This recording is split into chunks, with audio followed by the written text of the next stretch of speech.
Not all debt is created equal. In fact, some debt can actually make you wealthier, while other kinds can sink your financial ship. Today, we're diving deep into the critical difference between good debt and bad debt, so you can learn when borrowing money is a smart investment and when it is just a drain on your resources. This is one of the most important financial lessons you can learn, so stick around. First, let's define our terms. What exactly makes debt good or bad? It's simpler than you might think. Good debt is money you borrow to acquire an asset that has the potential to increase in value or generate income over time. Think of it as an investment.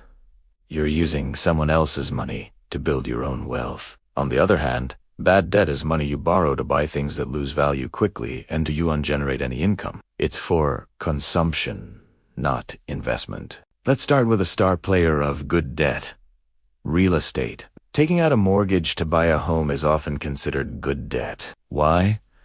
Because historically, property values tend to appreciate over the long term. You're buying an asset that will likely be worth more in the future. Plus, instead of paying rent to a landlord, your monthly payments are building equity or ownership stake in the property. The mortgage allows you to leverage a large sum of money to control a valuable asset. If you buy a rental property, it gets even better. The rent you collect from tenants can cover the mortgage, taxes, and insurance, and even provide you with a positive cash flow each month. This is a classic example of using debt to create an income stream. Another powerful example of good debt is student loans. Now, I know what you're thinking: student loans have a bad reputation, and for good reason, if they're not managed well. But when used strategically, they are a prime example of investing in yourself. A college degree or a specialized certification can significantly increase your earning potential over your lifetime. The highest salary you can command thanks to your education will, in theory, far outweigh the cost of the loan. You are borrowing money to increase your human capital, which is arguably your most valuable asset. The key is to be smart about it. Choose a field with strong job prospects.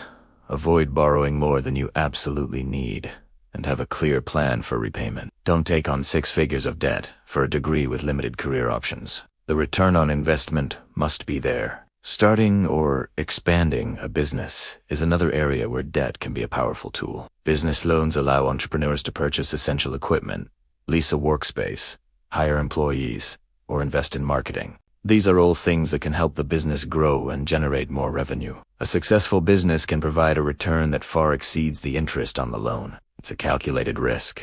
Of course, not all businesses succeed. But for those with a solid business plan and a clear path to profitability, using debt can be the catalyst that turns a small idea into a thriving enterprise. You're using leverage to scale your operations and your potential for profit. So, to recap, the common thread with good debt, smart student loans, and business loans is that you are borrowing to acquire an asset or make an investment that will grow in value or produce income.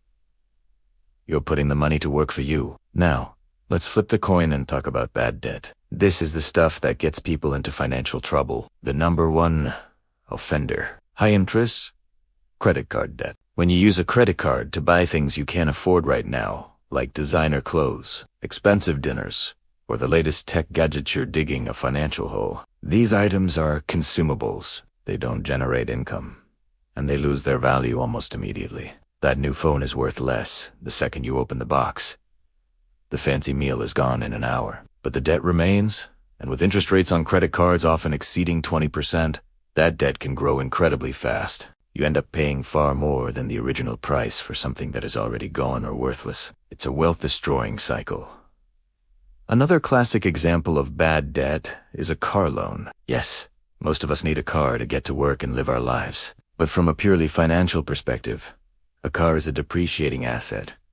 It starts losing value the moment you drive it off the lot. A 5-year loan for a brand new car means you remaking payments on an asset that is constantly becoming less valuable. You might even find yourself upside down on the loan, meaning you owe more than the car is actually worth. While a car loan can be a necessary evil, borrowing money for a luxury vehicle you want to need or a model that's beyond your means is a clear-cut case of bad debt. A smarter approach is to buy a reliable used car that you can afford, or at least one with a loan you can pay off quickly. Payday loans are perhaps the most dangerous form of bad debt. These are short-term, extremely high-interest loans designed for people in a financial emergency. The interest rates can be astronomical, sometimes reaching triple digits when calculated annually. People take them out to cover a bill and then find themselves trapped in a cycle where they have to take out another loan just to pay off the first one. They don't finance an asset or an investment. They just plug a temporary hole while creating a much bigger, long-term problem. Avoid them at all costs. So, how do you tell the difference in your own life? Ask yourself these simple questions before you borrow money. First, what am I buying with this money? Is it an asset that will grow in value or generate income, like a house or a business? Or is it a consumable item that'll depreciate, like a fancy dinner or a new television? Second, can this debt make me more money in the long run? A student loan that leads to a higher paying career passes this test. A credit card balance for a vacation does not. The debt should have a positive return on investment. And third, what is the interest rate?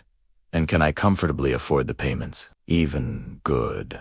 Debt can become bad if the terms are terrible or if the monthly payments stretch your budget to the breaking point. A mortgage is good debt, but not if it makes you house poor, with no money left for anything else. Affordability is key. The goal isn't to avoid all debt. That's often unrealistic and can even hold you back from building wealth. The goal is to be a strategic borrower. Use good debt to your advantage to build assets and increase your income. At the same time, be ruthless about avoiding and paying down bad debt. Make a budget, track your spending, and create a plan to eliminate high-interest credit card debt as quickly as possible. Live within your means and save up for large purchases instead of automatically putting them on credit. Understanding the difference between good and bad debt empowers you to make smarter financial decisions. It's about shifting your mindset from being a consumer who borrows for short-term wants to an investor who borrows for long-term growth. When you master this, you're not just managing debt. You're building a foundation for a secure and prosperous financial future.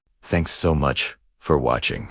If you found this video helpful, please give it a thumbs up and hit that subscribe button for more content on building wealth and mastering your finances. Let me know in the comments what kind of debt you refocused on. Are you building with good debt or crushing bad debt? See you in the next video.